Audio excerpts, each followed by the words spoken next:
একটা শহর আছে যেখানে সূর্য কখনো ওঠে না। বছরের পর বছর আকাশ শুধু কালো। সরকার বলে এটা একটা প্রাকৃতিক বিপর্যয়। বিজ্ঞানীরা বলে সূর্য আছে, কিন্তু আমরা দেখতে পাচ্ছি না।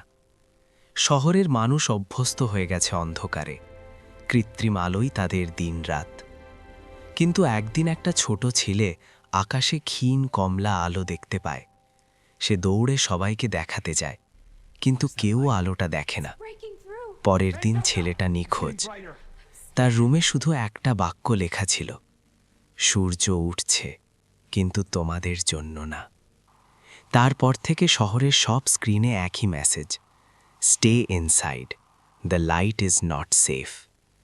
তখন মানুষ বুঝল সূর্য ডুবে যায়নি, ওদের থেকে লুকিয়ে রাখা হয়েছে।